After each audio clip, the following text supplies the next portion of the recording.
some acid reflux concepts, some heartburn concepts. So although these three things are interlinked together, but there is a little bit of difference in prevention and cure when we have heartburn, when we have acid reflux, and when we have acidity.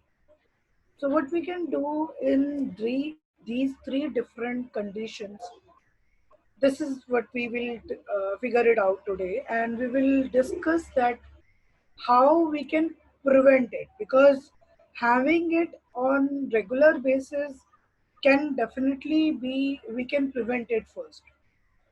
Second thing, we can do a lot of things in our diet which can help in curing the condition.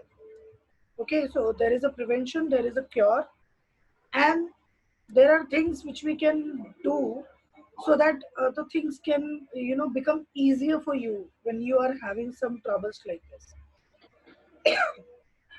So सबसे पहले जब भी हम acid reflex की बात करते हैं, acidity की बात करते हैं, हार्टबर्न की बात करते हैं, ये सारा का सारा बेस हमारा डाइजेशन से।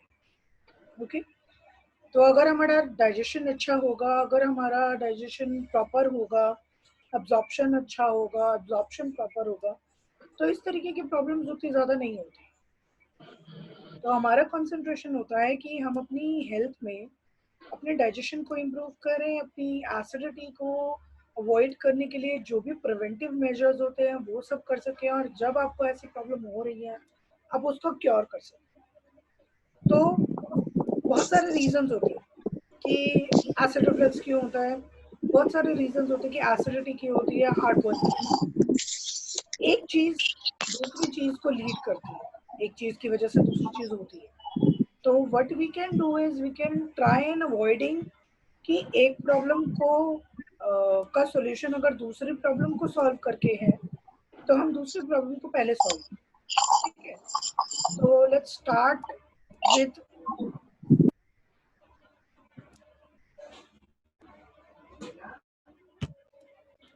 the basic causes why it happens. Okay, so can everyone see me presentation? Priyanka ये बता दो कि अपने ये गिलासों में क्या पड़ा हुआ है? शहद।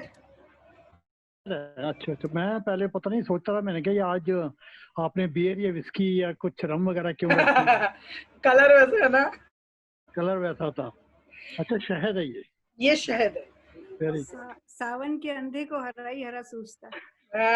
राइट। नहीं, मैं देख रहा हूँ कि गिलास पड़े, गिलासों का कोई जिक्र नहीं हो रहा, तो let me just inquire. I thought probably 2 minute निकल गए, 3 मिनट निकल के, वो बता नहीं रहा, तो I thought I must ask, क्योंकि एवरी टाइम ध्यान उधर जा रहा था। Okay, so talking about the basic causes for acidity, for acid reflux, and for heartburn. Okay, so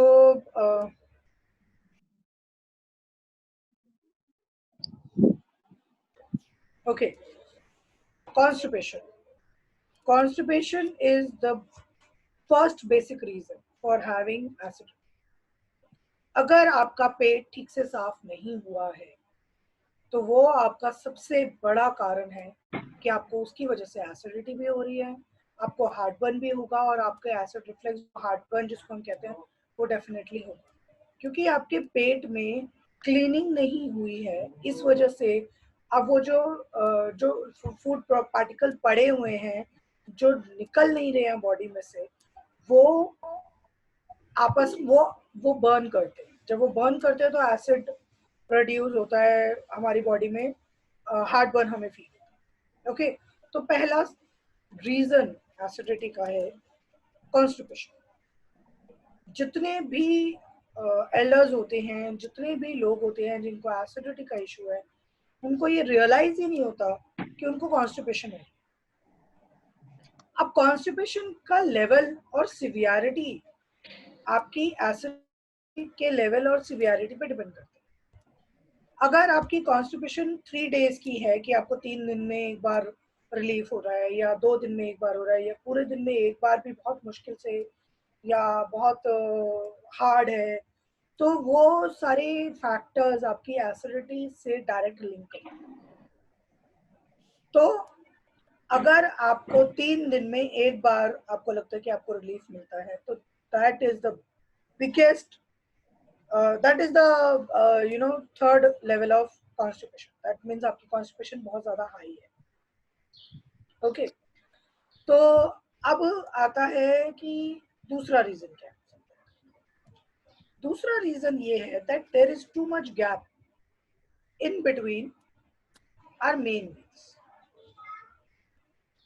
सो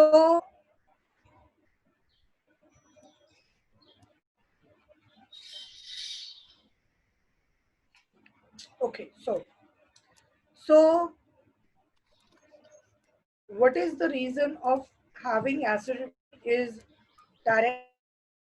सुबह ब्रेकफास्ट कितने बजे किया है, आपका लंच किस टाइम पे हो रहा है, आपका डिनर किस टाइम पे हो रहा है, एक मील से लेकर दूसरे मील के बीच में कितना गैप है, और उस गैप के बीच में आप क्या खा रहे हो, ये सारी चीजें हमारी एसिडिटी के ऊपर रीजन करती हैं। अब कई बार क्या होता है, ब्रेकफास्ट ही बहुत लेट होता है। आप उठे हो 5 बजे 4 बजे, ब्रेकफास्ट होता है 11 बजे या 10 बजे 9 बजे, तो उतना लेट जो ब्रेकफास्ट हो रहा है, ये is not a healthy option, is not actually healthy. तो टाइम पर उठ के ब्रेकफास्ट ले लेना is also as important as having healthy and proper meal. उसके बाद बहुत है, क्योंकि क्या होता है जब हम मील्स के बीच में गैप करते हैं या टाइम पे ब्रेकफास्ट नहीं करते हैं, टाइम पे लंच नहीं करते हैं, टाइम पे डिनर नहीं करते हैं, तो क्या होता है जब तक हमारा, मान लीजिए हम सुबह 5 बजे के उठे हुए हैं, हमने ब्रेकफास्ट नहीं किया है, 11 बज गए हैं, आपको बहुत जोर से भूख लगी, क्योंकि आप 5 बजे के उठे हुए, आपको बहुत जोर से भूख। आप 11 बजे जब खाने बैठेंगे या 10 बजे जब खाने बैठेंगे, जब आप लेट ब्रेकफास्ट करेंगे, तो आप बहुत ज्यादा हैवी ब्रेकफास्ट करेंगे, क्योंकि जब हमें भूख लगती है हम अपना पोर्शन नहीं देखते, जो मिलता है जितना मिलता है हम खा लेते हैं। हम अपनी फीलिंग ऑफ सटाइटी को हम रिलीव कर रहे हैं, मतलब हम अपनी भूख को मिटा रहे हैं, पेट नहीं भर रहे हैं, तो हम खाते चले जाते हैं, मन नहीं भरता। Psychological concept. तो लेट ब्रेकफास्ट किया तो आपने हैवी ब्रेकफास्ट कर दिया। जब लेट ब्रेकफास्ट और हैवी ब्रेकफास्ट होगा तो डेफिनेटली आपका लंच डिले हो जाएगा। डिले होगा तब तक, जब तक भूख लगेगी तब तक आप और ज्यादा हैवी लंच पे चले जाएंगे। तो जो अगर आप नॉर्मल टाइम पे ब्रेकफास्ट ले लेंगे तो आप उतना ही पोर्शन लेंगे जितना एक्चुअली में आपको लेना चाहिए। इसी तरीके से लंच अगर आप टाइम पे करेंगे तो आपको उतना ही आप खाओगे जितना आपका एक्चुअली में आपका पोर्शन साइज होना चाहिए। यही चीज आती है डिनर की। डिनर या तो बहुत हेवी होता है या बहुत लेट होता है। 10 बजे ब्रेक डिनर हो रहा है, जब पूरा परिवार इकट्ठा हो गया है, सब कुछ प्रिपेयर हो गया है, खाना प्रिपेयर है, खाना रेडी है, तब हम डिनर करने बैठते हैं। पहले के टाइम पे 7, 7:30, 8 बजे तक डिनर हो जाया करता, मतलब किसी टाइम की बात करो। और आज के टाइम पे 10 बजे से पहले किसी फैमिली के अंदर डिनर नहीं, क्योंकि कुछ हमारे ऑब्लिगेशंस है कि हमें प्रिपरेशन करनी होती है, कुछ ऑब्लिगेशंस है कि फैमिली पूरी इकट्ठी नहीं हुई है, कुछ ऑब्लिगेशंस है कि हमारे पास हमने लंच थोड़ा देर से किया था इसलिए भूख नहीं है, अभी बाद में खाएंगे। तो ये रीजंस आपके एसिडिटी को ट्रिगर करते हैं, एसिड रिफ्लेक्स को ट्रिगर करते हैं। उसके अलावा क्या होता है, जब गैप हो जाता है, सुबह ब्रेकफास्ट आप उठे, उठ के आपने दवाइयाँ वगैरह ले ली, अब लग रहा है यार चलो चाय पी लेते, चाय पी ली, चाय मर जाती है। जो ब्रेकफास्ट का टाइम है उस टाइम पे आप चाय पी रहे हो, ब्रेकफास्ट नहीं करेंगे आप, ब्रेकफास्ट स्किप हो गया, थोड़ी देर बाद ब्रेकफास्ट कर लेंगे, अभी चाय पी लेते, चाय पी ली, फिर लंच ब्रेकफास्ट हो गया, अभी लंच करने में टाइम है, चलो अभी लंच बनने में टाइम है, एक कप चाय पी ली, अगेन चाय पी ली, आपकी भूख मर गई, शायद 2 घंटे तक भी आपको भूख ना लगे, तो आपका लंच डिले हो गया। इसी तरीके से हम अपने इन बिटवीन जो मेन मील्स होती हैं, ब्रेकफास्ट, लंच और डिनर, उसके बीच में हम चाय ले लेते हैं, कॉफ़ी पी लेते हैं।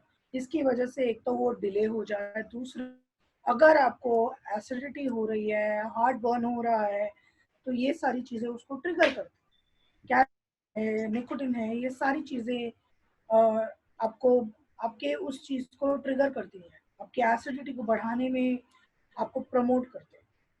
तो अगर आपको एसिडिटी को अवॉइड करना है, चाय कॉफी बंद कर दीजिए, बंद कर दीजिए, कम मत कीजिए, बंद कर दीजिए। अगर आपको रेगुलर बेसिस पे एसिडिटी है, हार्ट बर्न है, तो चाय कॉफी बंद कर दीजिए। मैं बोलूंगी बंद कर दीजिए तब शायद आप 1 कप पे आ जाए। अगर मैं बोलूंगी कम कर दीजिए, कम नहीं होने वाला, अमाउंट कम कर दीजिए। उसकी स्ट्रॉन्ग जो चाय हम पीते हैं, बहुत ज़्यादा स्ट्रॉन्ग कॉफ़ी जो पीते हैं, उसको कम कर दीजिए, तो आपका जो इफेक्ट है वो डेफिनेटली अपने आप कम हो जाएगा।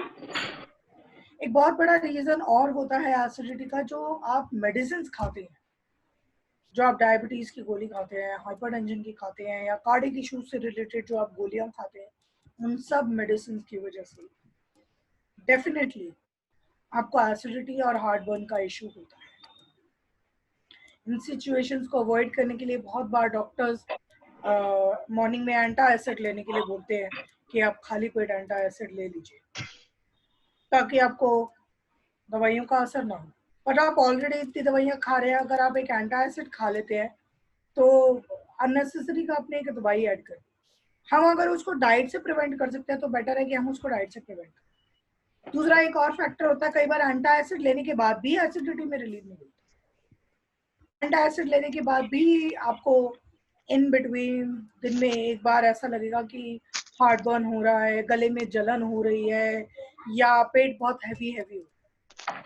तो सिर्फ एक एंटा एसिड लेना is not a solution, there could be other solution जिन पे हम बात करें।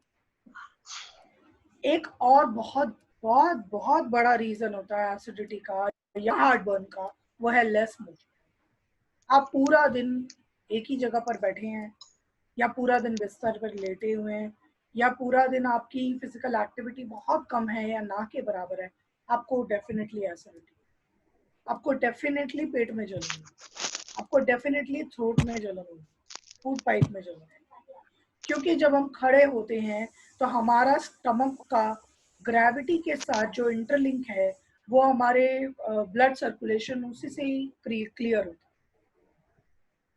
आप बैठे हुए हो कॉन्स्टेंटली, तो आपकी बॉडी का जो इंटरनल सर्कुलेशन है, इंटीरियर और इंफीरियर और सुपीरियर, वो ठीक से काम नहीं करे। तो in order to relieve acid from the body, heartburn को रिलीव करने के लिए कर लगा लीजिए, घर में आप मूवमेंट करिए, थोड़ा सा घूमिए, आपको रिलीफ फील होगा। क्योंकि गैस अटकी रहती है, और उस गैस, अटकी हुई गैस की वजह से आपको गले में जलन होती है, आपको छाती में जलन होती है, हार्ट बर्न होते हैं, एसिड होते हैं। जब भी आपको ऐसा लगे, आप उठ के अगर वॉक कर ले, थोड़ा सा घूम ले, तो वो रिलीव हो जाता है। क्या एसिड रिलीव होने से बॉडी में आपकी जो परेशानियां हैं वो कम हो सकती है। तो मूवमेंट इज वेरी इम्पोर्टेंट। खाना खाने के बाद की मूवमेंट स्पेशली, खाना खाया, खाते ही आप बेड पे चले गए, खाते ही आप बेड पे चले गए, खाते ही आप लेट गए या सो गए, बेड टाइम है आपका, लंच किया है, नैप लेने चले गए, 15 मिनट का कम से कम आपको मूवमेंट करना चाहिए after you finish your meal, ताकि आपकी एसिडिटी जो बॉडी में सॉल्ट जो रिलीज हुए हैं, जो एसिड्स रिलीज हुए हैं, एंजाइम्स प्रोड्यूस हुए हैं खाना को पचाने को, हजम करने के लिए, वो बॉडी में से रिलीव हो जाए। बॉडी में घूमते रहेंगे तो फिर आपको एसिड रिफ्लक्स होगा। लास्ट जो तरीका, जो रीजन है, वो है water intake in a wrong. या तो आप बहुत ज्यादा पानी पीते हैं, बहुत ज़्यादा इन द सेंस दिन में 4 लीटर से ज़्यादा किसी भी इंडिविजुअल, किसी भी ह्यूमन बीइंग को पानी नहीं पीना चाहिए। 4 litre on an average, until आप एक हार्ड लेबर नहीं है। अगर जो सड़क पे धूप में लेबर काम कर रहा है, उसका water intake probably 6 litre, 7 litre, 8 litre तक भी जा सकता है, डिपेंडिंग उसको स्वेटिंग कितनी हो रही है। बट एक नॉर्मल इंडिविजुअल जो सेडेंटरी लाइफस्टाइल में है, घर के अंदर कूलर में, एसी में, पंखे में बैठे हैं, जिनको स्वेटिंग बहुत कम हो रही है या ना के बराबर हो रही है, या अगर थोड़ी बहुत भी हो रही है तो भी आपका वाटर इनटेक 4 लीटर से ज़्यादा नहीं होना चाहिए। तो 4 लीटर से ज़्यादा पानी पी रहे हो तो भी कॉजेज होंगे, क्योंकि बॉडी में सारी चीज़ें फ्लूइड में आ गई, डाइजेशन ही प्रॉपर नहीं हो रहा है। एसिड या तो बहुत ज़्यादा बनेगा या बिल्कुल भी नहीं बनेगा, तो आपका इम्बैलेंस हो गया, सारा कुछ प्रॉब्लम होगी। या फिर आप बहुत कम पानी पी रहे हो, इसलिए आपको कॉन्स्टिपेशन हो रही है। जो गैस अटकी हुई है उसको निकलने का जरिया होता है पानी। पानी पी लिया, बॉडी कूल हो गई, इंटरनल आपके पेट के अंदर जो एसिड निकले हैं, जो एंजाइम प्रोड्यूस हुए, जो पीएच प्रोड्यूस हुआ है, वो शांत हो जाएगा, आपका एसिडिटी नहीं होगी। लेकिन आप उतना पानी पी ही नहीं रहे। खाने के बाद इमीडिएटली पानी पी लेना, खाना भी लास्ट बाइट कम हुई, ऊपर से आपने बहुत सारा पानी पी लिया।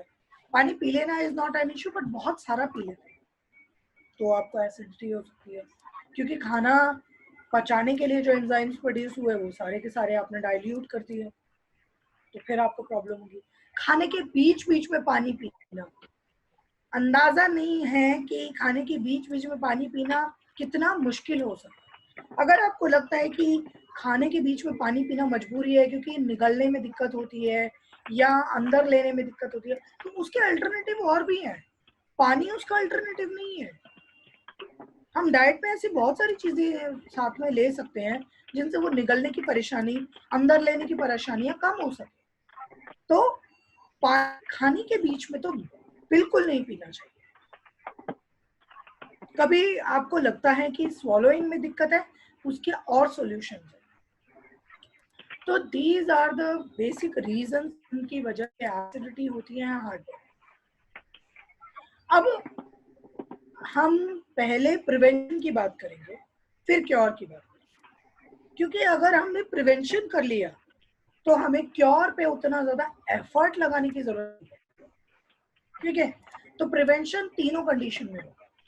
पहली कंडीशन, जब हम ऑलरेडी एक एंटी एसिड ले रहे हैं, हमें प्रिवेंटिव मेजर्स ध्यान, तो हो सकता है आपकी वो एंटी एसिड लेने की जरूरत खत्म हो जाए अगर हम प्रिवेंटिव मेजर्स पे बात कर रहे हैं। दूसरा, आप ऑलरेडी उस फेज पे चल रहे हो, आपको ऑलरेडी प्रॉब्लम हो रही है, तब भी आप प्रिवेंटिव मेजर्स पे ध्यान देना है ताकि आपकी जो प्रॉब्लम है वो बढ़े ना। ठीक है, उसके बाद जब कंडीशन बहुत ज्यादा परेशान कर रहे हैं, बहुत ज्यादा आप परेशान हो रहे हो, उसका क्या सोल्यूशन है वो भी हम।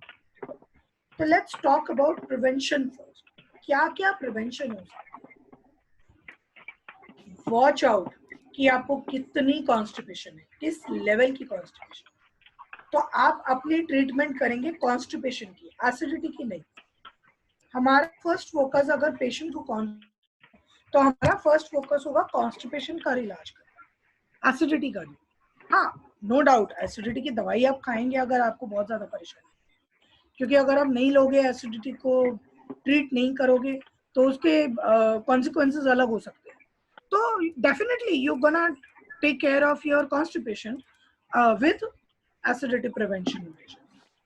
दूसरी, ब्रेकफास्ट टाइम पे कीजिए, मील्स के बीच में जो गैप है वो सही होना चाहिए। टाइम पे ब्रेकफास्ट लेना, टाइम पे लंच लेना, टाइम पे डिनर लेना इज वेरी मच इम्पोर्टेंट। उतना ही इम्पोर्टेंट है जितना आपका दवाई लेना है। तो टाइम पे सब कुछ करना है। ठीक है, अगर आपको लगता है कि आप टाइम पे ब्रेकफास्ट नहीं कर सकते, ये चीज मैंने बहुत बताई हुई है, मैं हर एल्डर को यही सॉल्यूशन देती हूँ।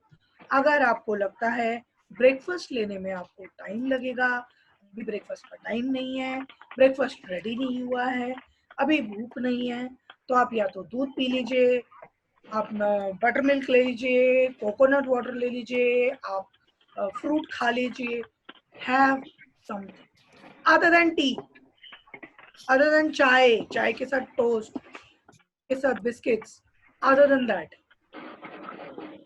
उसके अलावा आपको लेना पड़ेगा। अगर आपको लगता है कि ऑलरेडी एसिडिटी के इश्यूज आपको हैं तो आपको उसके अलावा चीजें लेनी पड़ेगी। तो टाइम पर ब्रेकफास्ट, और अगर ब्रेकफास्ट नहीं कर पा रहे हैं तो आप दूध ले लीजिए, आप छाछ ले लीजिए, आप कोकोनट वाटर ले लीजिए, आप फ्रूट खा लीजिए, आप कुछ हल्का फुल्का ब्रेकफास्ट ले लीजिए, कुछ भी, हैव समथिंग। उसके बाद आता है अपना टी, कॉफी, अल्कोहल पे लिमिट कर दीजिए बहुत। आई से कि अगर आपको एंटी एसिड लेने की जरूरत पड़ती है आप बंद कर दीजिए चाय को, और गर्मियों में ये करना और आसान है, बहुत आसान है। गर्मियों में चाय कॉफी अवॉइड कर दीजिए, चाय कॉफी आप बंद कर दीजिए। उसकी जगह बहुत सारी हेल्दी ऑप्शंस हैं, आप वो ले सकते हैं। आपको लगता है कि चाय कॉफी बंद नहीं कर सकते, आप उनका स्ट्रॉन्ग जो उनका एसेंस है, जो उनका फ्लेवर है, उसको कम कर दीजिए। आपको लगता है उनकी फ्रीक्वेंसी कम कर सकते हैं, दिन में एक बार ले लिया बहुत है, दिन में 2 बार ले लिया बहुत है, उसको ग्रीन टी से रिप्लेस कर दीजिए। अगर आपको ग्रीन टी पसंद है, या आप नॉर्मल टी की जगह ग्रीन टी ले सकते हैं, आप ग्रीन टी लीजिए। ओके, इसी तरीके से कॉफी और इसी तरीके से अल्कोहल कम हो जाए। बहुत ज्यादा स्पाइसी खाना भी आपकी एसिडिटी को ट्रिगर करता है, एसिड रिफ्लेक्स, हार्ट बर्न को रीजन है। तो ज्यादा मसालेदार खाना अच्छा नहीं, और खाना टेस्टी बनाने के लिए जरूरी नहीं है बहुत ज्यादा मसालों की जरूरत पड़े। तो खाना हम सोचते हैं गरम मसाले का इस्तेमाल कर लेते हैं, सब्जी में स्वाद आ जाएगा। स्वाद ना आना आपका एक और दूसरा रीजन है, क्योंकि टेस्ट बर्ड्स पे आपके इफेक्ट पड़ता है। इसलिए बहुत ज्यादा मसाले खा लेने से आपका टेस्ट इम्प्रूव नहीं होगा। तो गरम मसाले का इस्तेमाल बहुत कम होना चाहिए, और बहुत सारे लाल मिर्ची पाउडर और बहुत ज्यादा जिस तरीके के ये पाउडर मसाले होते हैं उन सबको कम इस्तेमाल करना चाहिए। उसके अलावा आता है बहुत ज्यादा तला हुआ खाना, ये भी बहुत बड़ा रीजन है आपके एसिडिटी को बढ़ाने का। बहुत ज्यादा हैवी मील्स के ऊपर मैं ऑलरेडी बोल चुकी हूँ कि अगर आप बहुत ज्यादा हैवी मील्स करते हैं तो भी आपको एसिडिटी में और एसिड रिफ्लेक्स में, हार्ट बर्न में रीजन है। में एक और चीज आती है एलमंड्स। अगर आपको लगता है कि आप एसिडिटी के आपको रेगुलर होती है, आपको कॉन्स्टेंटली होती है, तो आपको डेली एलमंड्स खानी चाहिए। ये हमारे प्रिवेंशन में हेल्प करते हैं। एट दैट टाइम आपको एसिडिटी हो रही है तब आप खाओगे तो शायद आपको ना हेल्प करे, बट अगर आप ऑलरेडी खाते रहेंगे पहले से तो डेफिनेटली आपको हेल्प। उसके बाद अब आता है कि what can you do to avoid this acidity. ये एक बहुत बेसिक सा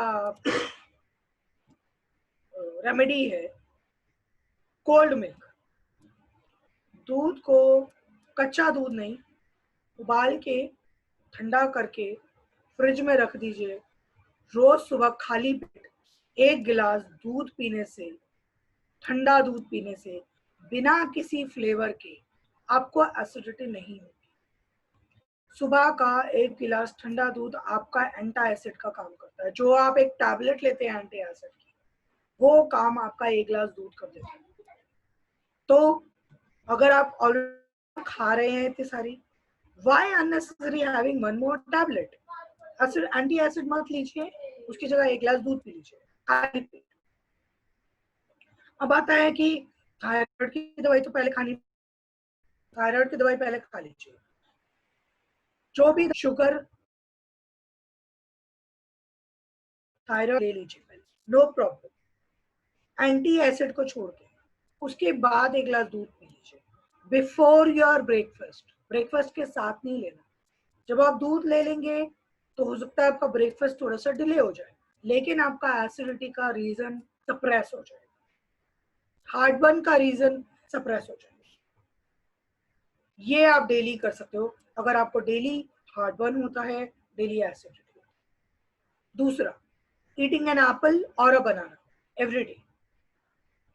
तो सुबह अगर आपको लगता है कि अगर आप दूध नहीं पसंद करते, आपको दूध पीना अच्छा नहीं लगता, या शायद गला खराब हो जाए, शायद जुकाम हो जाए दूध पीने से, ठंडा दूध पीने से स्पेशली, ऐसे केस में एक एप्पल खा लीजिए। ट्रस्ट मी, एक एप्पल आपने अगर खा लिया, आपका पूरा दिन में एसिडिटी का जो लेवल है वो बहुत नीचे है। इसी तरीके से बनाना। लेकिन अगर आपको कॉन्स्टिपेशन है तो आपको बनाना नहीं खाए, ऐसे में आप एप्पल ही खाइए।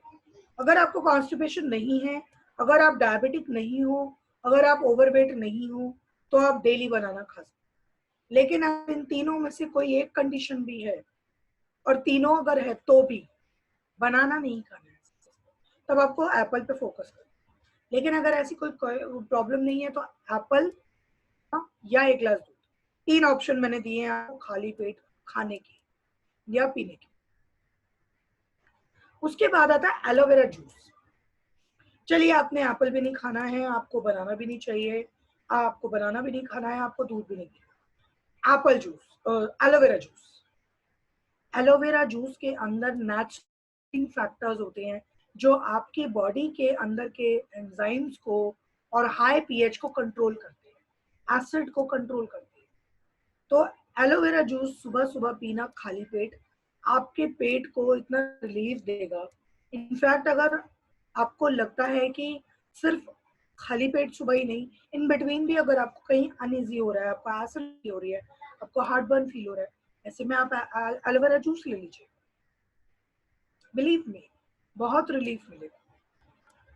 प्रिवेंटिव मेजर्स के अलावा एक और चीज हो सकती है, वो है low carb diet. Low carb diet पे फोकस करेंगे अगर आप, तो आपको एसिडिटी में जो भी इश्यूज है वो नहीं होंगे। लो कार्ब डाइट का मतलब है कि ब्रेकफास्ट में ले लिया कार्बोहाइड्रेट, आपने लंच में ले लिया, डिनर में अवॉइड कर दीजिए। या ब्रेकफास्ट में भी आप हाई प्रोटीन ब्रेकफास्ट के ऊपर फोकस करें, सिर्फ लंच में अपना कार्बोहाइड्रेट पे फोकस करें, डिनर में भी आप अपना कार्बोहाइड्रेट अवॉइड कर दें, तो आपके लिए बेस्ट सोल्यूशन। क्योंकि कार्बोहाइड्रेट जब हम खाते हैं तो हमारी बॉडी के अंदर कार्बन डाइऑक्साइड उसको पचाने के बाद रिलीज होती है। It's a medical fact. Carbohydrate को जब हम खाते हैं, जो उसको ब्रेक डाउन करता है, उसको ब्रेक डाउन करने में हमारी बॉडी के अंदर कार्बोहाइड्रेट रिलीज होती है। जो हमारे को कार्बोहाइड्रेट रिलीज होती है, उसकी वजह से एसिडिटी के रीजन बढ़ जाते हैं। तो ये उन लोगों के लिए भी इम्पोर्टेंट है जिनको अस्थमा है, कि आप लो कार्ब डाइट पे फोकस करो। क्योंकि अगर आप कार्बोहाइड्रेट ज्यादा खाते हो, बॉडी में कार्बन डाइऑक्साइड रिलीज होती है, आपका कंटेंट ऑफ ऑक्सीजन कम होता है, आपको ब्रीदिंग इश्यूज और ज्यादा होते हैं। दिस इज ये अब आप एक पन दो काज वाली बात है ना। आप लो कार्ब डाइट लिए, आपको अस्थमा में भी रिलीफ मिलेगा, आपको एसिडिटी में भी रिलीफ मिलेगा, आपको डायबिटीज में भी रिलीफ मिलेगा, आपका वेट भी कंट्रोल रहेगा, मेंटेन रहेगा, आप बहुत एक्टिव रहेंगे अगर आप लो कार्ब डाइट फॉलो करें। लो कार्ब डाइट बहुत फायदेमंद है। Chewing gum can help. अगर आपको लग रहा है कि हार्ट बर्न हो रहा है, कहीं कहीं गैस अटक रही है, कुछ डकार आने जैसा फील हो रहा है, लेकिन डकार नहीं आ रही है, बहुत बेचैनी हो रही है अंदर से, आप च्युइंगम खा लीजिए। क्योंकि जब आप च्युइंगम खाएंगे तो हमारी लिवर में से वही एंजाइम्स रिलीज होंगे। लेकिन क्योंकि एंजाइम रिलीज हो गए और पचाने के लिए कुछ नहीं है, तो एसिड, इंटरनल एसिड निकला और वो आपका डकार आ जाएगी, या आपको गैस जो आपके अंदर अटकी हुई थी वो पास हो जाएगी। जब गैस पास हो जाएगी तो आपका हार्टबर्न नहीं होगा, जब वो गैस पास हो जाएगी तो आपको एसिडिटी नहीं होगी। तो जब भी आपको लगता है कि आपको ऐसा होने वाला है, या ऐसा फील हो रहा है, या अनईजी है, या हार्टबर्न हो रहा है, ऐसे में आप च्युइंगम खा लीजिए। अब ये मेरे लिए मेंशन करना बहुत इंपॉर्टेंट है क्योंकि मुझे पता है बहुत सारे लोग डायबिटिक भी हैं इस ग्रुप में। तो अगर आपको डायबिटिक है तो आपको च्युइंगम खाते टाइम बहुत ध्यान रखना पड़ेगा कि आप शुगर फ्री च्युइंगम चूज करें। हमेशा ही अगर आप शुगर फ्री च्युइंगम ले लेते हैं, और बिलीव मी मार्केट में अवेलेबल है, किसी भी अच्छे डिपार्टमेंटल स्टोर पे जाते हैं, chewing gum low sugar chewing gums available होती है, आप वो लीजिए। अगर आपको लगता है कि वो अवेलेबल नहीं है तो आप उसके ऊपर फोकस ही मत करिए, अगर आपको 1% भी डाउट है, क्योंकि ये आपकी डायबिटीज को ट्रिगर कर सकता है, इसलिए यू कैन अवॉइड दैट। हाँ, कभी कभी एक च्युइंगम खा ली या पूरे दिन में आपने एक च्युइंगम खा ली तो आपकी डायबिटीज अगर कंट्रोल में है तो आपको असर नहीं, एटलीस्ट आपको जो फॉर द टाइम बिंग जो आपकी एसिडिटी की इश्यूज है वो सप्रेस हो जाएगा। तो मैंने दो बातें मेंशन करी, एक अगर आपकी डायबिटीज है तो आपको शुगर फ्री च्युइंगम लेनी है, अगर शुगर फ्री च्युइंगम अवेलेबल नहीं है तो जो भी शुगर च्युइंगम अवेलेबल है वो आप खा सकते हो, लेकिन माइंडेड कि आपको शुगर आप कंट्रोल में हो तभी आप खाएं। Now coming to a sleeping position, ये बहुत इंपॉर्टेंट है आपकी एसिडिटी को ट्रिगर करने। तो अगर आपकी पोजीशन गलत होगी सोने की तो भी आपको एसिडिटी हो सकती है, और अगर एसिडिटी हो रही है तो आपको चीजों का क्या ध्यान रखना है, अगर आप तब भी अपनी स्लीप पोजीशन पे ध्यान देंगे तो आपको रिलीफ मिल जाएगा या प्रॉब्लम वर्स नहीं, रात में नींद आ पाएगी।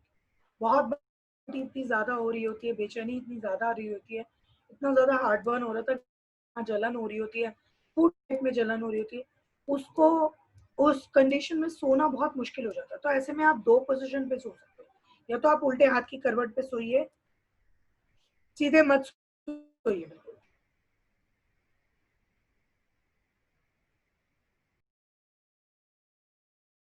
पेट का जो बैलेंस है वो नीचे ग्रेविटी के पुश में चला जाएगा और आपको और ज्यादा प्रॉब्लम है।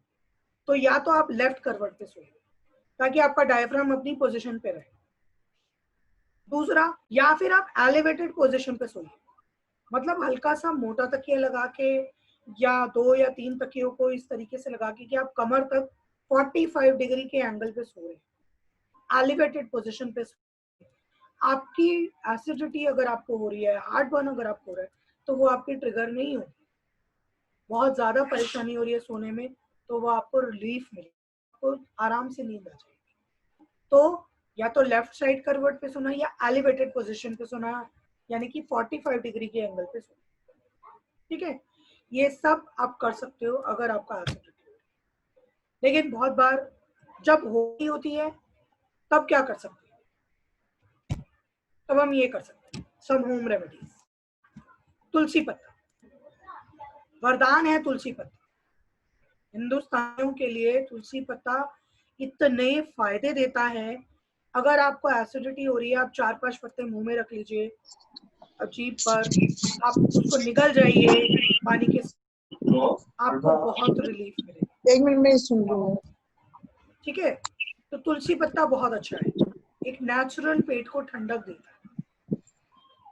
सौंफ, दालचीनी और लौंग, ये तीनों चीजें ही आपको एसिडिटी में, acid reflex, heart burn, throat में बर्निंग हो रही है, फूड पाइप में बर्निंग हो रही है, कुछ भी है, ये तीनों चीजें बहुत अच्छी है। 1 चम्मच सौंफ खा लिया, थोड़ा सा पानी पी, नॉर्मल सौंफ जो आपकी जो आप जिससे कई बार मसालों वगैरह में या अचार वगैरह बनाने में यूज होता है, 1 चम्मच सौंफ खा लिया, आपको रिलीफ मिलेगा। आपने सिनेमन को पानी में घोल के पी लिया, दालचीनी का पाउडर बना के पानी में घोल के पी लिया, आपको बहुत रिलीफ मिलेगा।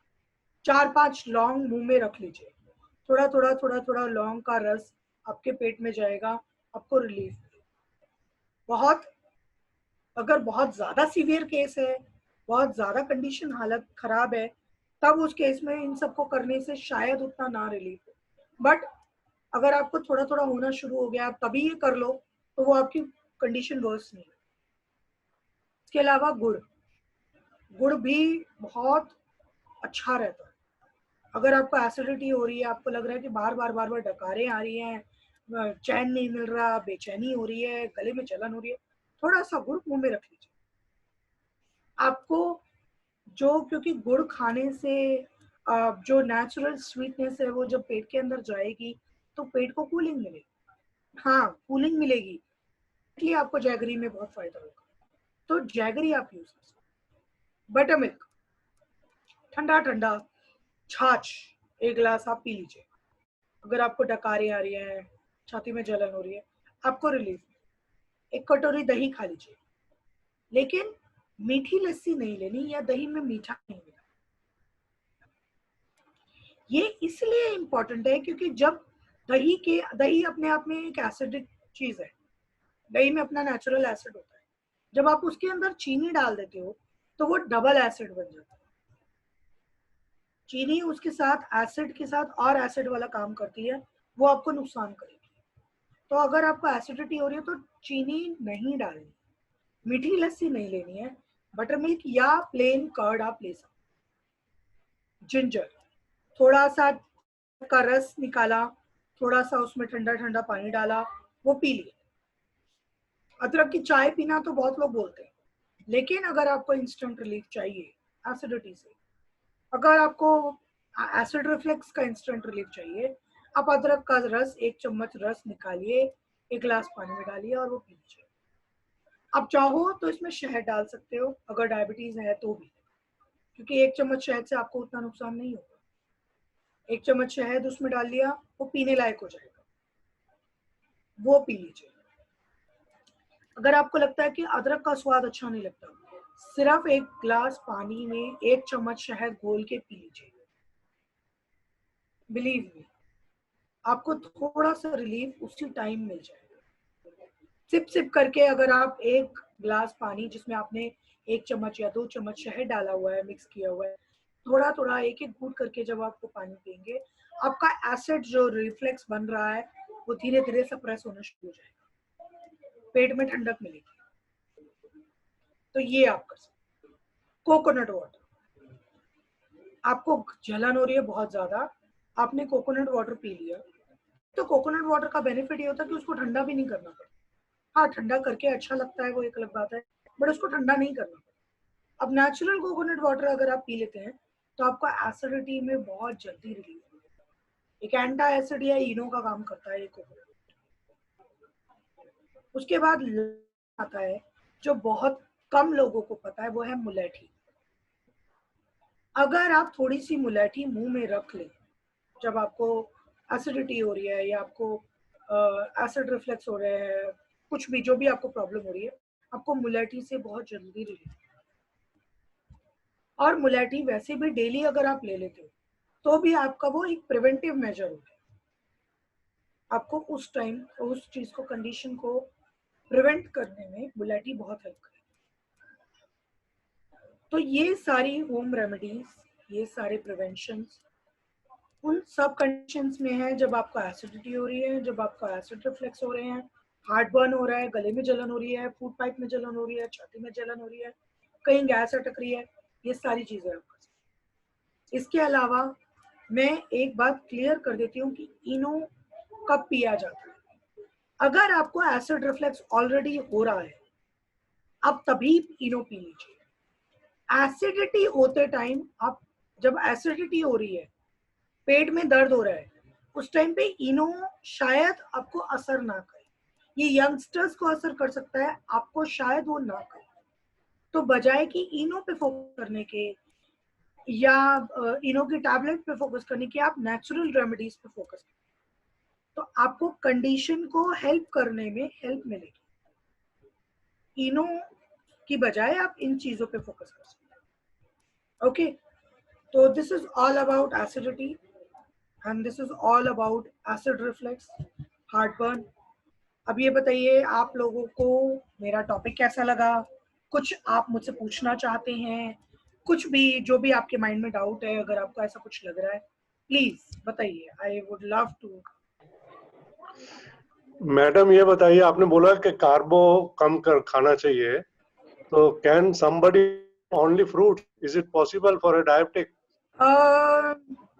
इट इज पॉसिबल, लेकिन प्रोटीन उतना ही इंपॉर्टेंट है जितना फ्रूट्स है। तो combination of fruit and protein can be healthy, but not only fruits. तो आपको एक बैलेंस क्रिएट करना पड़ेगा जिसमें आप थोड़ा सा हेल्दी फैट ले रहे हैं जो आपके ड्राई फ्रूट्स के फॉर्म में चला जाए, जिसमें आपका प्रोटीन भी मिल जाएगा। आप प्रोटीन के लीन सोर्सेज ले रहे हैं, जैसे चिकन हो गया या फिश हो गई या एग्स हो गए या पल्सेस हो गए, स्प्राउट्स हो गए, ल्यूम्स हो गए, और उसके साथ combination of fruits and salad. अब फ्रूट्स में बहुत सारी चीजें ऐसी होती हैं जो सैलेड में नहीं होती है, मतलब आपके उसमें नहीं होती है, वेजिटेबल्स में नहीं होती है, और बहुत सारी चीजें ऐसी वेजिटेबल्स में होती है जो फ्रूट्स में नहीं होती। तो बैलेंस करना पड़ेगा, raw fruits and vegetables, protein and healthy fat, इन तीनों पे आप सरवाइव कर सकते हैं when you have fat. Protein के लिए 2 रोटी दिन भर में काफी है या और ज्यादा खानी चाहिए? प्रोटीन में आपका रोटी में उतना प्रोटीन नहीं मिलेगा। हाँ, 2 रोटी काफी है पूरा दिन। अगर आप अपने एज और अपनी कंडीशन की बात करते हैं, किसी भी एल्डर के लिए पूरा दिन में 2 रोटी काफी है, कार्बोहाइड्रेट के फॉर्म में, प्रोटीन की फॉर्म में, किसी भी फॉर्म में। लेकिन अगर आप प्रोटीन पे फोकस कर रहे हैं, जीरो कार्ब डाइट लेना चाहते हैं, तो रोटी जीरो कार्ब में नहीं आती, हाँ लो कार्ब में जरूर आ जाती है। तो 2 रोटी इज हेल्दी। तो फ्रूट बाकी बैलेंस फ्रूट खाने से डायबिटीज में तो फर्क नहीं होगा ना, क्योंकि फ्रूट में नॉर्मली केला वगैरह तो नहीं खाना है, आई अंडरस्टैंड, मैंगो नहीं खाना है, लीची नहीं खानी है, ऑल दोस थिंग्स, पाइनएप्पल नहीं लेना है, बट अदर फ्रूट जो है खरबूजा, तरबूज, खरबूजा भी नहीं खाना है। खरबूजा भी नहीं खाना है। अगर बहुत ज्यादा डायबिटीज आपके कंट्रोल में नहीं है तो खरबूजा भी नहीं खाना। कंट्रोल में है तो?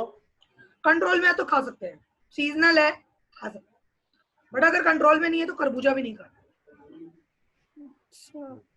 वाटरमेलन खा सकते हैं। तो फ्रूट में कोई लिमिट नहीं है ना उसमें? फ्रूट में पोर्शन में लिमिट है, मतलब ऑन द स्पॉट आप जितना खा रहे हो उसमें लिमिट है।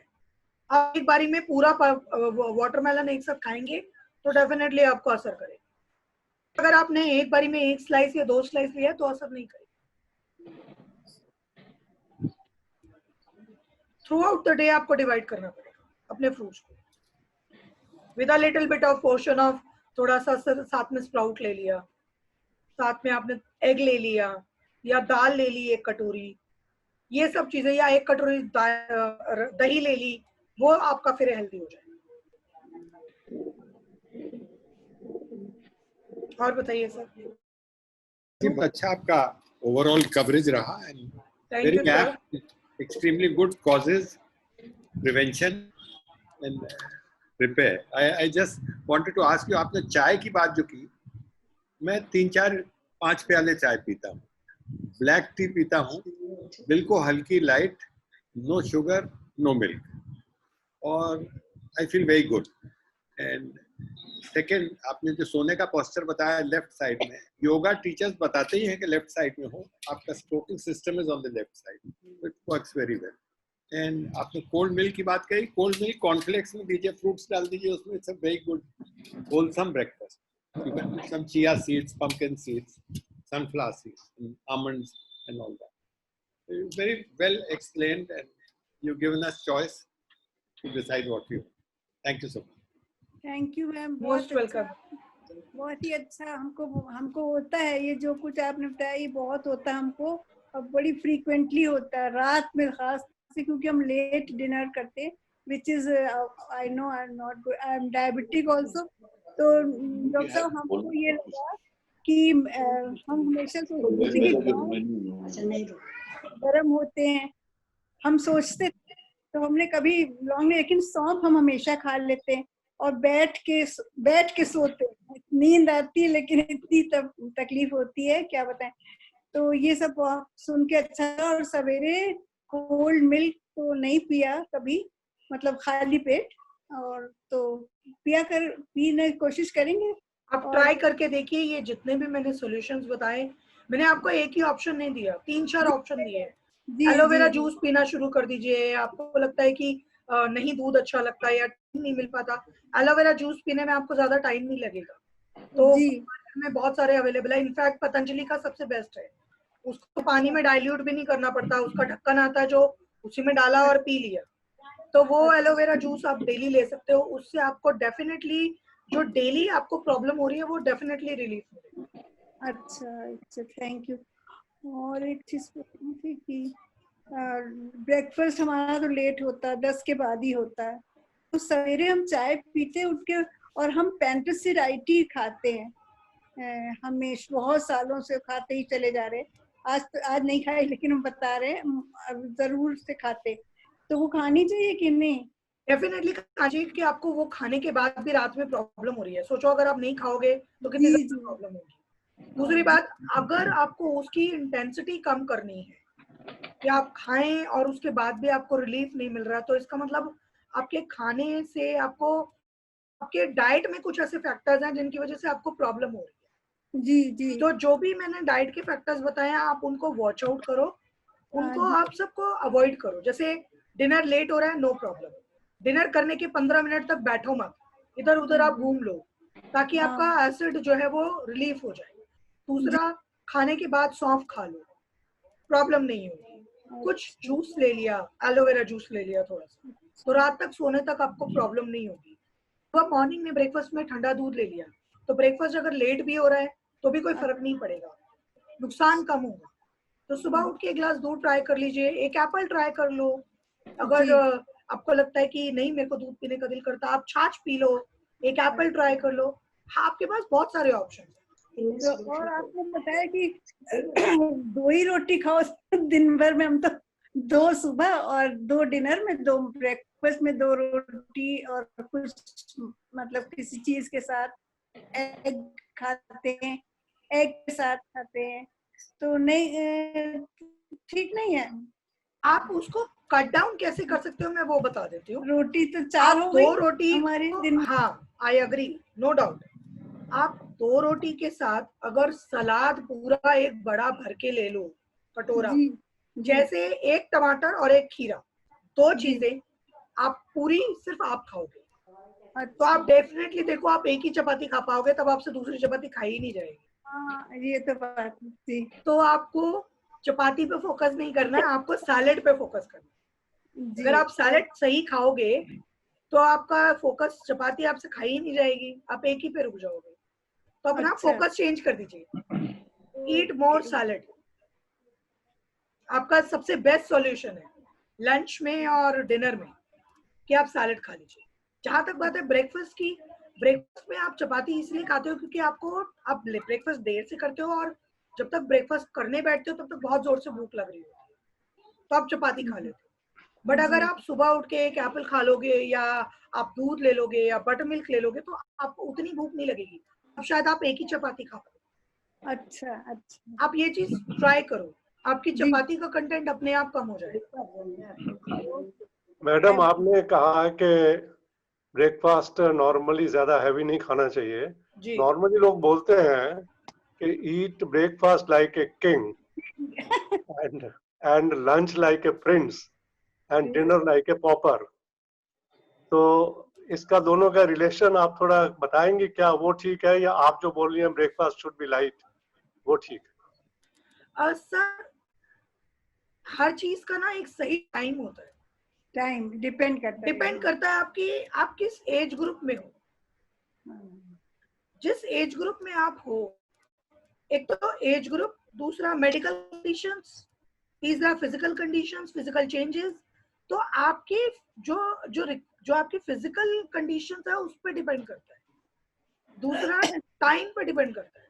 21वीं सदी में और 18वीं सदी में और 19वीं सदी में फर्क है।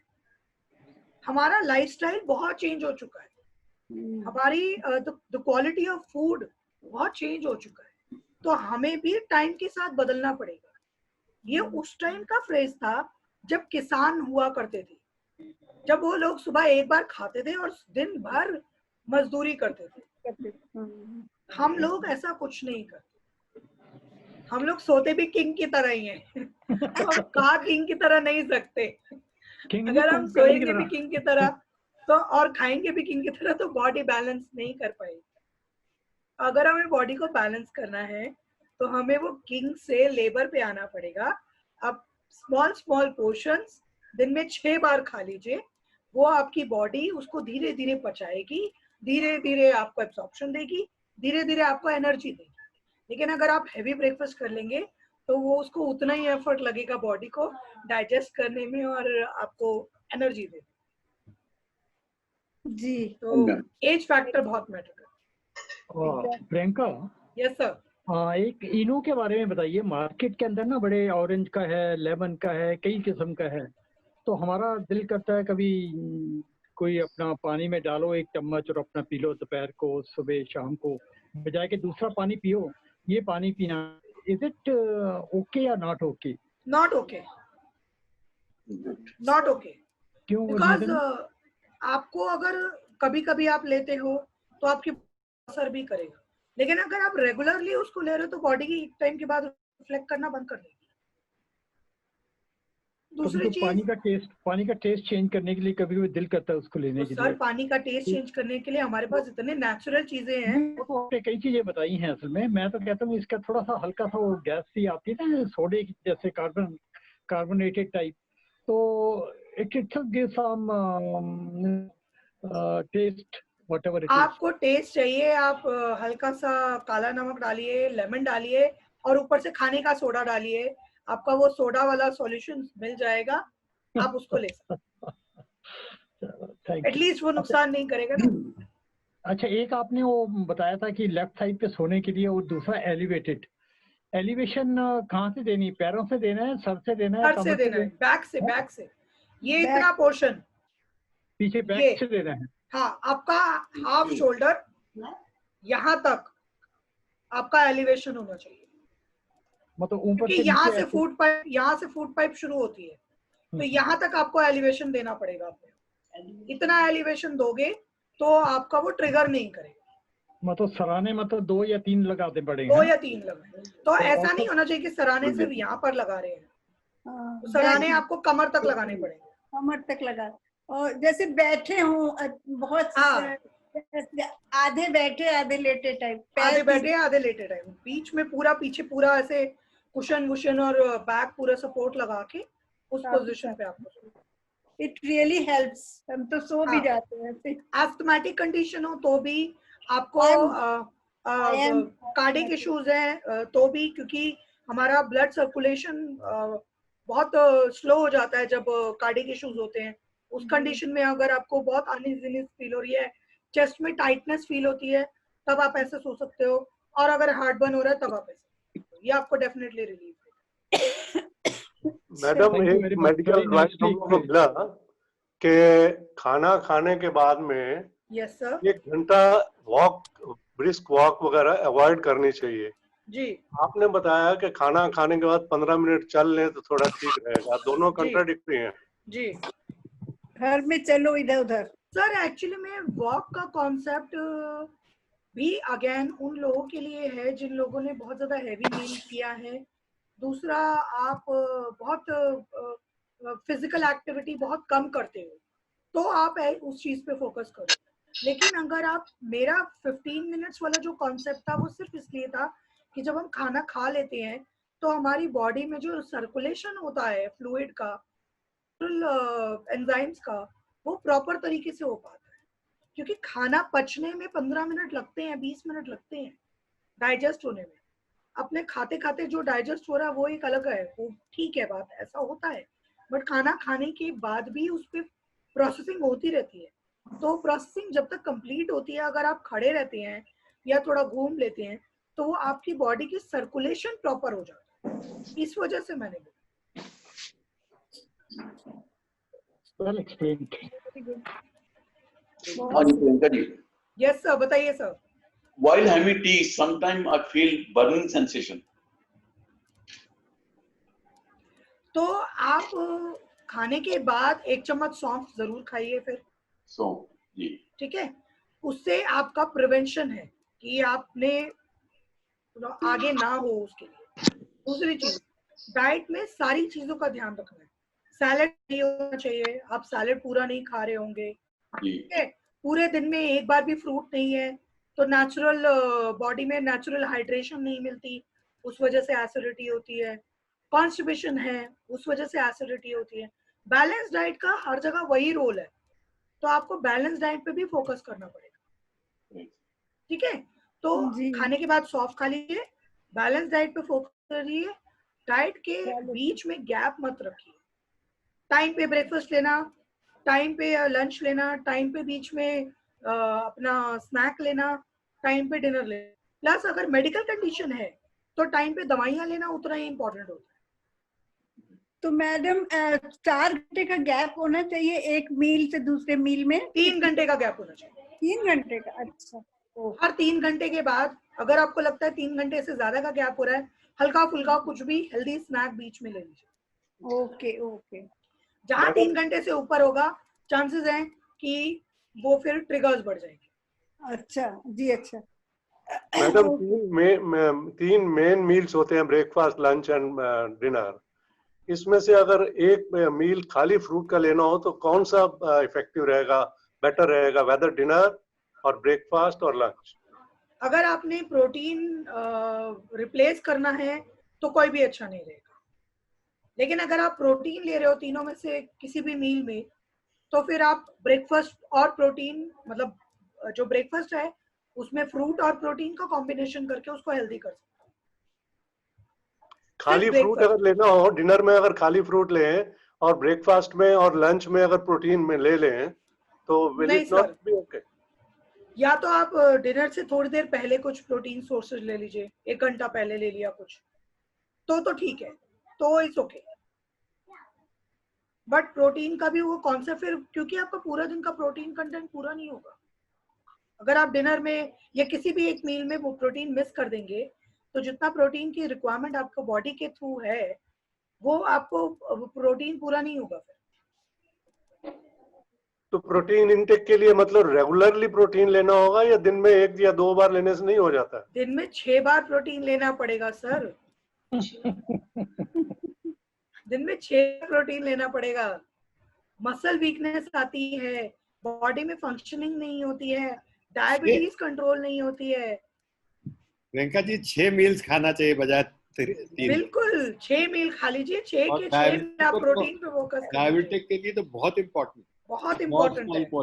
ट्रू। और ये अगर रात में फ्रूट खाएंगे तो आधी रात को भूख लगाएगी, रात में खत्म हो जाएगा। यार इसीलिए प्रोटीन पे फोकस करने बोला ना। अगर 1 घंटा पहले कुछ प्रोटीन खा लेंगे तो वो बॉडी में प्रोटीन को डाइजेशन होने पर प्रोटीन के टाइम लगता है कंपैरेटिव टू कार्बोहाइड्रेट। तो ठीक है, बॉडी वो धीरे धीरे डाइजेस्ट हो रहा है, तब तक आपने फ्रूट भी खा लिया, तब शायद भूख ना लगे।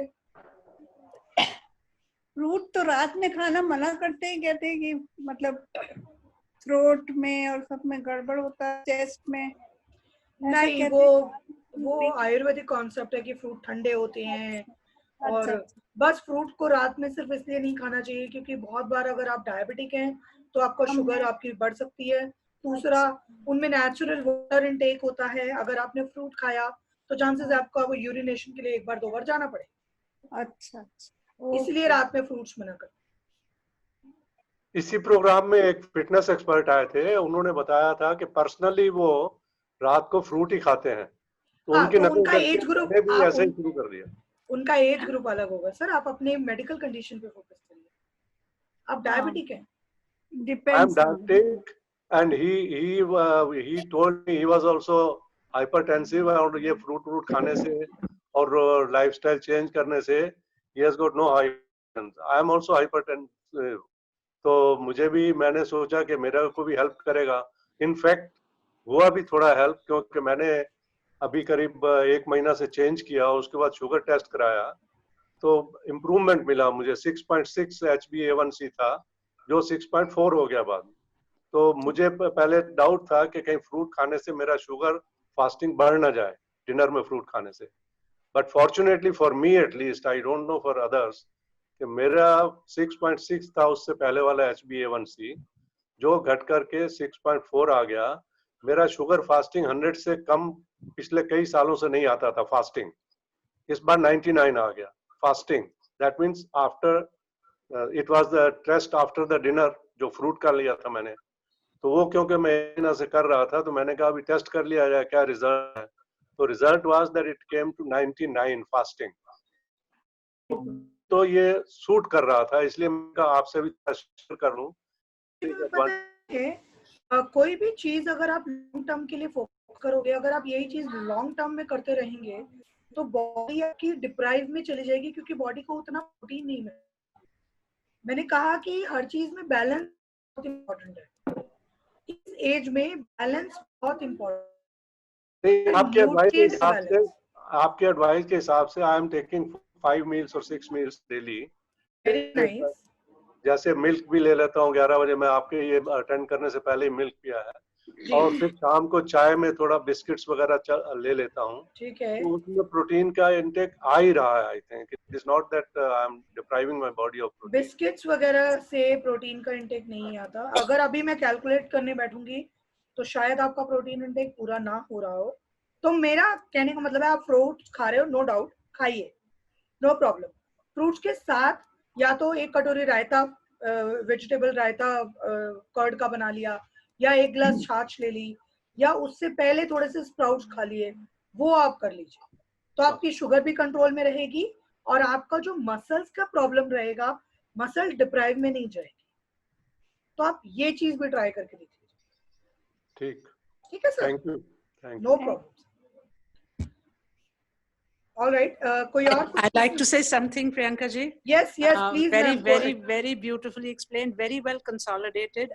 What I realize is what we realize, but the way you've put it all together, we all know these things, but the way you put it all together, like हमारे kitchen में ही इतना कुछ है, you know, like our natural herbs and spices and everything, they are so therapeutic and they're so healing and so balancing. So it's very nice. We are with दादी माँ के नुस्खे होते हैं ना, जो basically world is coming to that, कि जो पुराने टाइम की वो जो wisdom की बातें हमारी मम्मी और हमारे ancestors किया करते थे, all those things are come, like early to bed, early to rise, etc. All those things you people are talking about, you know. So we're kind of going back to the future, like, you know, going back but moving forward, and that's a very heartening change that is coming into the world, and it's awareness. So that's very nice. The other thing is that जो aloe vera का आपने juice बोला, bottle में तो मिलते हैं बाहर, is there any way we can make aloe vera का, जैसे घर में उगती है हमारे गमलों में, उसको हम यूज कर सकते? Is there any, I mean, I can look it up on the net, but if there's anything simple that you could say, maybe not now, in another session of yours. I know, I can help you out. What we can do is natural aloe vera को extract करके, जितना भी natural aloe vera निकलेगा आप उसको mixie में मिला लीजिए, वो नेचुरल जूस आपका बन गया। बस प्रॉब्लम ये होता है कि जब हम उसको रखते हैं फ्रिज में, या उसको हम प्रिजर्व नहीं कर सकते क्योंकि उसमें नेचुरल कुछ भी डला नहीं हुआ, तो हमें वो जल्दी जल्दी कंज्यूम करना पड़ता है। तो आप ये कर सकते हो कि आप 3-4 दिन का एक साथ बना लिया, तो उसको बनाने, हाँ, उसको बनाने में बेसिकली जो उसका छिलका होता है, उसका अंदर का जेल लेना चाहिए कि नहीं, सिर्फ जेल, ओनली जेल। तो अंदर का जेल आपने पूरा निकाल लिया अच्छे से, और आपने उसको मिक्सी में चला के आपने वो उसको अपने या तो आइस क्यूब्स की तरह से रख दीजिए। ठीक है कि आपने सिर्फ एक क्यूब निकाला, पानी में डाला और आपका वो एलोवेरा जूस तैयार हो गया। या फिर आप उसको बॉटल में करके रख दीजिए, and then you are just having that juice. But वो 3-4 दिन से ज्यादा नहीं रख पाएंगे। But there's no way we can kind of cook it and then keep it like a sugar syrup हम cook करके रख देते हैं. Is there a way to do it where it will retain its nutritional value? We can mix honey only, not sugar. हाँ, but उसको मतलब cook कर सकते हैं? Can we make it like? नहीं, heat up नहीं कर सकते। अच्छा, okay. एलोवेरा को heat up नहीं कर सकते। Okay, all right. तो आप ये कर सकते हो कि आप एलोवेरा को के साथ हनी मिक्स करके आप रख लीजिए, तो वो 4-5 दिन तक आपका खराब नहीं होगा। All right, okay. आप पानी में से डायरेक्ट उसको निकाला, पानी में डाला और पी लिया। ठीक है, thank you. Thank you. Yeah, thank you so much. Very well presented. Thank you so much, ma'am. Thank you so much. Thank you. Thank you. All right, thank you so much. आप सभी का आपने बहुत ध्यान से मेरी बात सुनी। I hope मैं कुछ हेल्प कर पाई हूँ आपकी। और अब नेक्स्ट सेशन में रश्मि जी आपसे कुछ अच्छा शेयर करेंगे। मुझे एक बात याद आ गई, सर जी पूछ रहे थे कुछ चिकन रेसिपी। हाँ। आप कुछ जानना चाहते थे कि चिकन की मैं कैसे रेसिपी बना सकता हूँ? नहीं, मैं तो ये जानना चाहता हूँ कि इसको चिकन को अगर मैरिनेट करना हो या फिश को मैरिनेट करना हो, क्या क्या उसमें मसाले या क्या हर्ब्स जो है डालनी चाहिए? सबसे बेस्ट होता है कर्ड। कर्ड या बटर मिल्क आप उसमें मैरिनेट करेंगे तो वो जो न्यूट्रिटिव वैल्यू वो भी बढ़ जाती है। चिकन के लिए बता रहे, फिश के लिए बता रहे? दोनों के लिए ना, सॉरी चिकन के लिए, सिर्फ चिकन के लिए। हाँ, हाँ, चिकन को मैरिनेट करने के लिए कर्ड और उसके साथ या तो आप नेचुरल तंदूर मसाला आता है, मैरिनेटेड मसाला आता है, वो यूज कर लीजिए, तो आपको अदर्स कुछ भी डालने की जरूरत नहीं है। नहीं तो आपका रेड चिली पाउडर और सॉल्ट और हल्दी, जो भी नेचुरल मसाले आते हैं वो सब मिक्स करके आप यूज कर सकते हैं। दूसरा तरीका होता है मैरिनेट करने का कि आपने जैसे फिश मैरिनेट करनी है तो कुछ भी फ्लावर ऐड कर दीजिए, जैसे बेसन ऐड कर दिया या थोड़ा सा आटा आपने मिक्स करके उसके साथ स्पाइसेस मिक्स करके आपने उसको मैरिनेट किया। फिश को मैरिनेट करने के लिए फ्लावर यूज किया जाता है, चिकन को मैरिनेट करने के लिए कर्ड यूज कर सकते हैं। चिकन को हम अदरक लहसुन का पेस्ट और दही में मैरिनेट कर सकते हैं। वही मैंने बोला ना, नेचुरल स्पाइसेस मसाला मार्केट में आता है, वो डाला आपने, अनियन और अदरक लहसुन का पेस्ट डाला आपने, कर्ड डाला, अच्छे से मिक्स करके keep it that way. 15-20 minute में बहुत अच्छे से मैरिनेट होता है। अच्छा, 15-20 मिनट में हो जाता है? हाँ, मिनिमम 15-20 मिनट, ज्यादा रखेंगे तो ज्यादा अच्छा फ्लेवर आएगा। फिश को मैडम सिर्फ लहसुन और खटाई मतलब अमचूर पाउडर उसमें मैरिनेट करने से बहुत ही अच्छा होता है। हाँ, बहुत बार हम जब उसको तंदूर की तरह बनाना चाहते हैं तो हम सारे मसाले डाल देते हैं, लेकिन अगर हम नींबू का इस्तेमाल करना चाहिए कि नहीं करना चाहिए, लेमन का? कोई नुकसान नहीं है, लेकिन मैं वही बात बोल रही हूँ, जब हम उसको तंदूर कर रहे हैं तो हम सारे मसाले डाल सकते हैं, इनफैक्ट अमचूर भी डाल सकते हैं। लेमन नहीं डालना, क्योंकि आप उसको बाद में अगेन कुक करोगे, कच्चा नहीं खाओगे। तो कुक करने में लेमन को जब हीट अप कर लेते हैं तो उसका विटामिन जो होता है वो 0 हो जाता है। तो आप अमचूर यूज कर सकते हो या फिर कच्चे आम भी यूज कर सकते हो मैरिनेट करने के लिए या खटाई के लिए, लेकिन लेमन आप बाद में ही डालोगे जब पूरा कुक हो जाएगा। Thank you very much. दूसरा एक तरीका बहुत अच्छा आपके लिए मैं बताऊं सर, गैस तंदूर ले आइए। गैस तंदूर मार्केट में बहुत इजीली अवेलेबल है। आप मैरिनेट किया चिकन, गैस तंदूर चढ़ाया गैस पे, अपना जो भी चिकन मैरिनेट किया हुआ है वो उसके ऊपर रख दिया तंदूर, हल्का सा ऑयलिंग कर दिया ब्रश से, कीप इट दैट वे, ढक दिया। 20-25 मिनट में, आधे घंटे में आपका बढ़िया चिकन तंदूर तैयार हो गया। मार्केट कहीं जाने की जरूरत नहीं है, रोज चिकन तंदूर खाइए और हेल्दी है, अनहेल्दी नहीं है। तो आप गैस तंदूर ले आइए, छोटे साइज का, मार्केट में बहुत इजीली अवेलेबल है, आप आराम से डेली यूज कर सकते हो। मेरे पास तो गैस वाला था, इलेक्ट्रिकल वाले काफी हैं असल में। चलिए इलेक्ट्रिकल वाला यूज कर लीजिए। इलेक्ट्रिकल वाले में आई थिंक थोड़ा ना कॉम्प्लिकेशन ज्यादा हो जाती है। नहीं, खास लगा तो नहीं कभी ऐसा। अच्छा, क्योंकि उसके ऊपर एक जाली वगैरह लगी होती है, जाली के ऊपर ही अपना रख दो मैरिनेट करके। अच्छा, आप इसीलिए मैरिनेट वाला प्रोसेस पूछ रहे थे? हाँ क्योंकि हर चीज का इस्तेमाल तो करना, जो घर में चीज पड़ी you have to use it. बिल्कुल बिल्कुल, और अभी मेरे पास टाइम गैस है तंदूर है और लॉकडाउन में टाइम है, I think one can do that. हाँ बिल्कुल बिल्कुल। Thank you very much. All right sir, thank you so much, thank you so much सभी एल्डर, नमस्ते। आई होप मेरा सेशन अच्छा लगा होगा। नेक्स्ट सेशन में जल्दी मिलेंगे। बहुत ही अच्छा। All right, thank you so much, Thank you. Bye everyone. Thank you. Okay, bye.